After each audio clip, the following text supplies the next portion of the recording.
આમ આદમી પાર્ટીમાંથી રાજીનામું આપ્યા પછી ઘણા બધા તર્ક વિતર્કો થયા।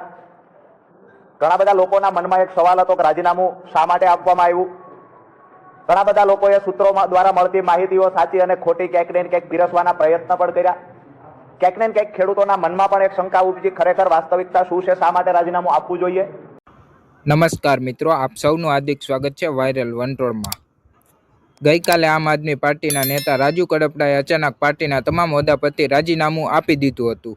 આ સમાચાર પછી રાજકીય માહોલ ગરમાયો હતો અને આજે રાજુ કડપડાએ પ્રેસ કોન્ફરન્સ કરીને કર્યો છે મોટો ખુલાસો। આખરે શું થયું કે રાજુ કડપડાએ પાર્ટી છોડવાનો નિર્ણય લીધો? ચાલો સાંભળીએ રાજુ કડપડા પોતે શું કહી રહ્યા છે। આમ આદમી પાર્ટીમાંથી રાજીનામું આપ્યા પછી ઘણા બધા તર્ક વિતર્કો થયા। ઘણા બધા લોકોના મનમાં એક સવાલ હતો કે રાજીનામું શા માટે આપવામાં આવ્યું। ઘણા બધા લોકોએ સૂત્રો દ્વારા મળતી માહિતીઓ સાચી અને ખોટી ક્યાંક ને ક્યાંક પીરસવાના પ્રયત્ન પણ કર્યા। ક્યાંક ને ક્યાંક ખેડૂતોના મનમાં પણ એક શંકા ઉપજી, ખરેખર વાસ્તવિકતા શું છે, શા માટે રાજીનામું આપવું જોઈએ। તો આજે પ્રેસ વાર્તાના માધ્યમથી, આપ સૌના માધ્યમથી ગુજરાતના તમામ ખેડૂતો સુધી રાજીનામાના કારણો પહોંચાડવાના પ્રયત્ન કરવાના ભાગરૂપે આજે આપણે મળ્યા છીએ। ખાસ કરીને જેલવાસ દરમિયાન આમ તો હું જ્યારે જેલમાં હતો ત્યારે ઘણી બધી પોઝિટિવ, નેગેટિવ તમામ પ્રકારની વાતો અંદર અને બહાર થઈ છે। આ વાત એટલા માટે હું કરી રહ્યો છું કે હું જ્યારે કોઈ પોલિટિકલ પાર્ટી સાથે નહોતો જોડાયેલો ત્યારે પણ ખેડૂતો માટે અવાજ ઉઠાવતો, ત્યારે પણ ખેડૂતો મારી સાથે જોડાયેલા હતા। હું આમ આદમી પાર્ટીને મજબૂત બનાવવા માટે ક્યાંક ને ક્યાંક મને જે થયું કે કોઈ પાર્ટી સાથે હશું તો આથી પણ મજબૂતાઈથી લડાઈ લડી શકાશે, એટલા માટે આમ આદમી પાર્ટી સાથે હું 21-22માં જોડાયો। પરંતુ 5 વર્ષના સંઘર્ષ પછી છેલ્લે જ્યારે હળદરની ઘટના ઘટી તો મને થયું કે ખરેખર દિવાળીએ ખેડૂતો, નવા વર્ષમાં જે ખેડૂતો જેલમાં હતા, ખેડૂતોની સાથે હું પણ જેલમાં હતો, કરડા પ્રથા નાબૂદ કરાવવાની લડાઈ, ક્યાંક ને ક્યાંક લડાઈમાં સફળતા મળી।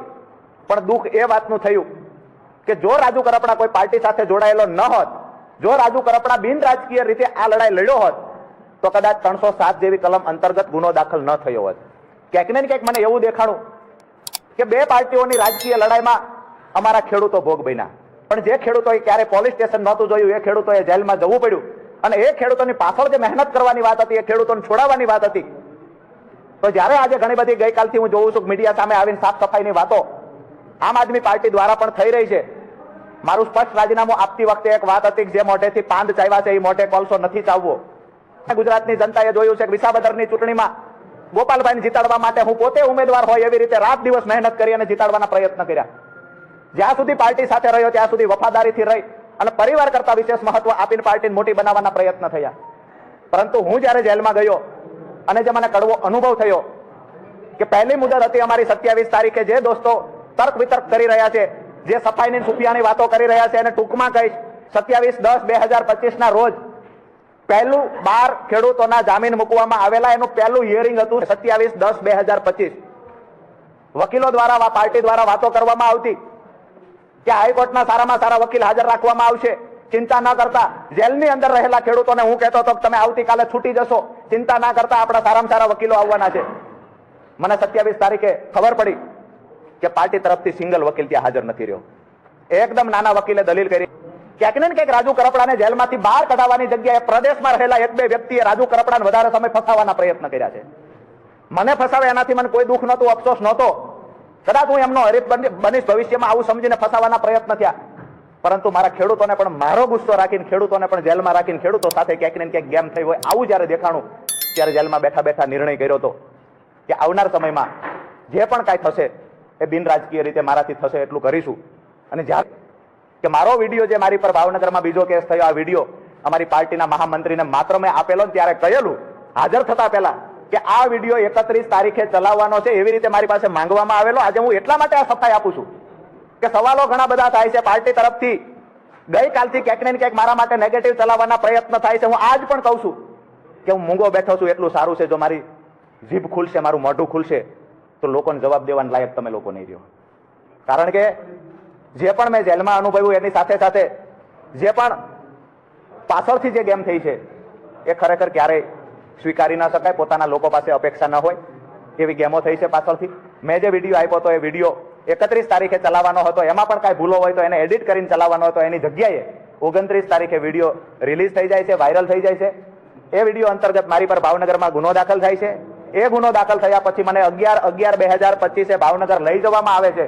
ત્યાર પછી બીજા દિવસે મારા પરિવારને કહેવામાં આવે છે કે ગુનામાં જામીન મળી ગયા છે.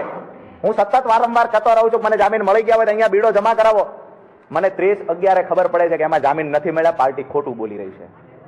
મેં કહ્યું કે અમે ફરીવાર સેશનમાં જામીન મૂકો, સેશનમાં જામીન મૂક્યા. 4/12/2025 જામીન મૂક્યા. 4 મુદતો પડી 18 તારીખ સુધી, એટલા માટે કે અમારા તરફથી કોઈ વકીલ ત્યાં હાજર નહોતો.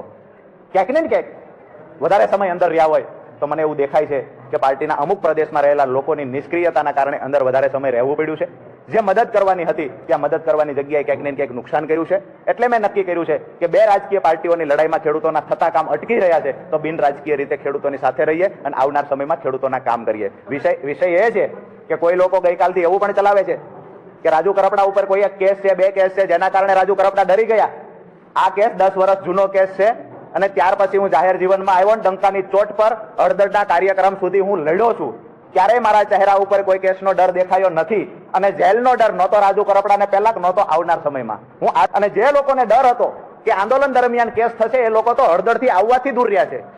અમે ખેડૂતોને કમિટમેન્ટ આપ્યું તો હું હળદરમાં આવીશ અને હું એન પ્રકારે હળદર પહોંચ્યો છું. એટલે જૂના કેસની કોઈ વાતો કરતા હોય તો લગભગ હું એવું માનું છું કે રાજકીય પાર્ટીમાં જોડાયેલા નેતાઓ 50%થી વધારે એવા છે જેના પર કેસ છે. અને કેસ તો મિત્રો સાંભળ્યું રાજુ કડપડાએ શું કહ્યું.